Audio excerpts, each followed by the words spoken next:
वैचारिकदृष्ट्या अजित पवार यांच्या राष्ट्रवादी इतका लवचिक पक्ष हा कोणताही नाहीये।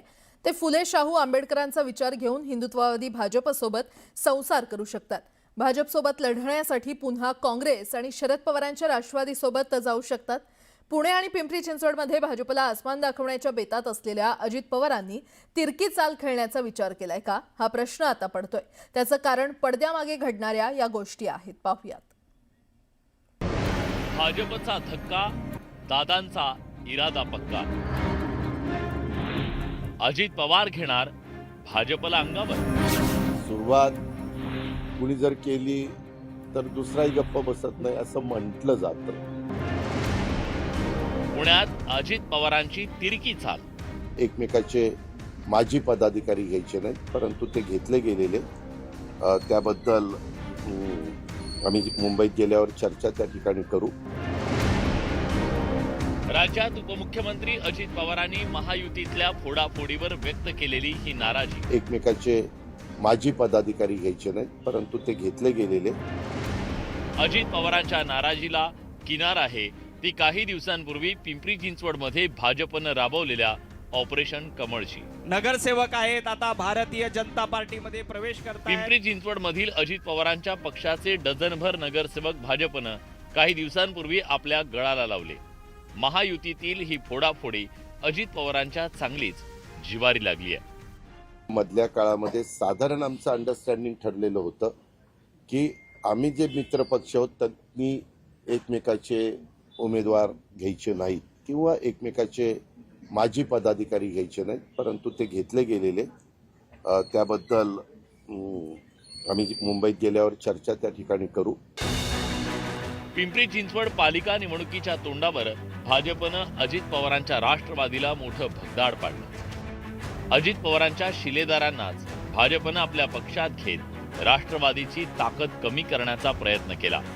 त्यामुळे अजित पवारांनी भाजपला गर्भित इशारा दिलाय, तर भाजपनंही अजित पवारांना उत्तर दिलंय। ह्याच्यात नाराज विराज होऊन चालत नसतं। सुरुवात कुणी जर केली तर दुसराही गप्प बसत नाही असं म्हटलं जातं। Everything is fair in love, war and election.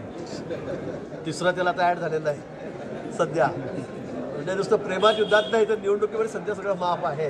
आता त्यांनी त्यांच्या पद्धतीने काम करावं, आम्ही आमच्या पद्धतीने काम करू।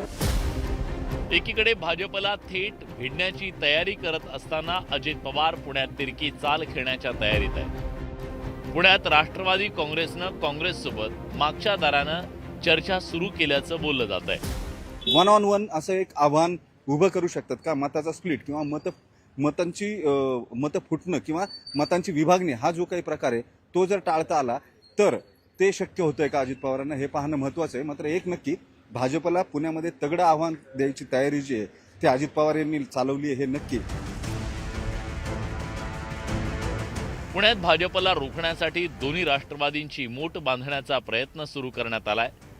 दोन्ही राष्ट्रवादीच्या युतीची चर्चा जोरात सुरू आहे। याच्यामध्ये दोन्ही राष्ट्रवादी काँग्रेस पार्टी ह्या एकत्र येणार अशा प्रकारच्या चर्चा वरिष्ठ लेवलला चालू आहेत आणि तशा प्रकारे त्या पद्धतीने काम चालू आहे। आणि सर्व उमेदवार जे आहेत महानगरपालिकेच्या निवडणुकीमध्ये जे उमेदवार आहेत किंवा दोन्ही राष्ट्रवादीचे कार्यकर्ते आहेत, त्यांची मनोमन भावना गेल्या अनेक वर्षापासूनची की ह्या दोन्ही राष्ट्रवादी एकत्र आल्या पाहिजेत। मताची विभागणी झाल्यानंतर निवडून येलेल्या उमेदवाराला अडचण येते।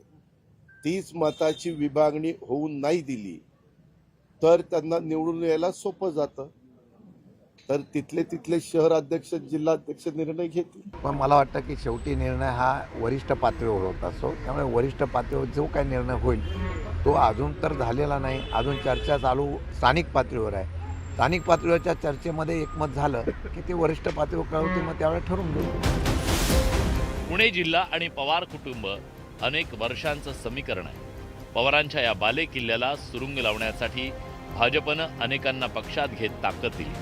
त्यामुळे पुणे जिल्ह्यातल्या महापालिकेची निवडणूक ही अजित पवारांसाठी एक प्रकारे राजकीय अस्तित्वाची लढाई आहे। त्यामुळे भाजप विरोधातील या लढाईत सर्व त्या पर्यायांची मदत घेण्याचा प्रयत्न अजित पवारांकडून केला जात असल्याची चर्चा आहे। नरेश बोबाटेसह ब्युरो रिपोर्ट, न्यूज 18 लोकमत.